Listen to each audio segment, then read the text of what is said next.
আসসালামু আলাইকুম। আশা করি সবাই অনেক ভালো আছেন।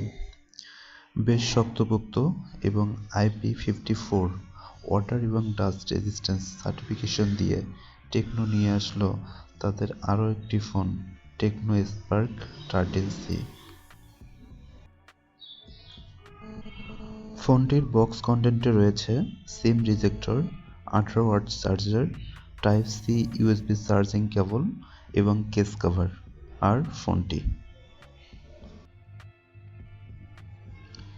এই ফোনটির ডিজাইন এবং আউটলুকের কথা বলতে গেলে ফোনটির বডি এবং ব্যাক প্যানেল দুটোতেই পলিকার্বনেটেড, কিন্তু ফোনটির ভিতরে অ্যালুমিনিয়াম প্যানেল ব্যবহার করা হয়েছে, যার কারণে ফোনটি অনেক শক্তপোক্ত।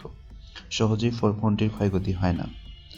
বাংলাদেশে এর দুটি কালার ভেরিয়েন্ট পাওয়া যায়, সাদা এবং কালো।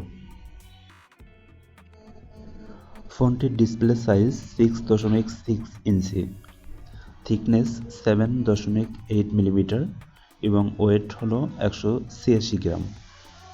ফোনটির ওয়েট ডিস্ট্রিবিউশন ঠিকঠাক হওয়ার কারণে ফোনটি সিঙ্গেল হ্যান্ডেই সহজে ব্যবহার করা যায়।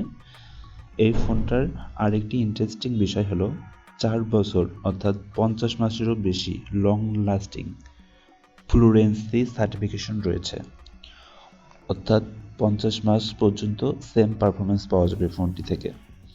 সেই সাথে ফোনটির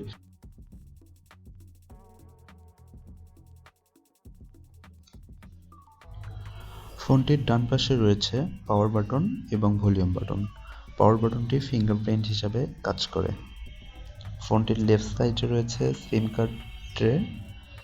দুটি সিম কার্ডের পাশাপাশি একটি এক্সটার্নাল মেমোরি ব্যবহার করা যাবে এই ফোনটাতে। ফোনটার উপরের অংশে ছিল স্পিকার এবং নিচের অংশ ছিল main speaker, charging port, audio Jack এবং মাইক্রোফোন। ফোনটিতে 6GB র্যামের পাশাপাশি রয়েছে 6GB ভার্চুয়াল র্যাম এবং ফোনটি রান করছে অ্যান্ড্রয়েড 14 ভার্সনে।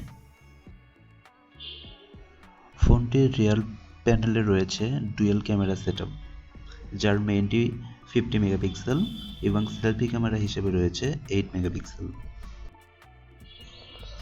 ফোনটিতে ব্যাটারি হিসেবে রয়েছে 5000 মিলিঅ্যাম্পিয়ারের ব্যাটারি এবং 18 ওয়াটের চার্জার। ফোনটি ফুল চার্জ করতে 150 মিনিটের মতো সময় লাগে। বেসিক ইউজ করে ফোনটি 1.5 দিনের মতো চার্জ ব্যাকআপ পাওয়া যায়।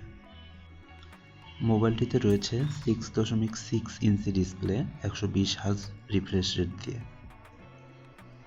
ডিসপ্লে রেজুলেশন 1600x720 পিক্সেল এবং পিক্সেল ডেনসিটি 260 ppi। ফোনটিতে রয়েছে G88 প্রসেসর।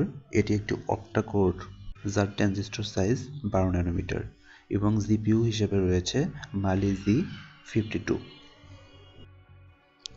বাংলাদেশ মার্কেটে এর অ্যাক্টিভ ভ্যারিয়েন্ট 6GB র্যাম এবং 128GB রোমে আসছে।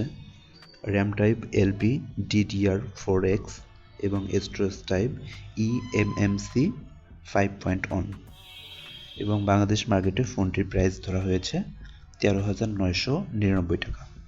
ফোনটার খারাপ দিক বলতে গেলে ফোনটাতে নয়েজ ক্যান্সেলেশন মাইক ছিল না এবং ব্রাইটনেস জনিত কিছু সমস্যা ছিল। ডিরেক্ট সানলাইটে ইউজ করা খুব কষ্টকর হয়ে যাচ্ছিল। ফোনটার ভালো দিক বলতে গেলে ফোনটা অনেক শক্তপোক্ত, অনেক উঁচু থেকেও ফোনটা ফেলে দিলেও কোনো সমস্যা হচ্ছিল না এবং পানিতে যদি পড়েও যাচ্ছিল সেক্ষেত্রেও কোনো সমস্যা আমরা লক্ষ্য করিনি। এই ফোনটা তাদের জন্যই যারা মিডিয়া কনজিউম একটু বেশি করে, টুকিটাকি গেম প্লাস রাফ ইউজ করে, তাদের জন্য ফোনটা নেওয়া ঠিকঠাক আছে।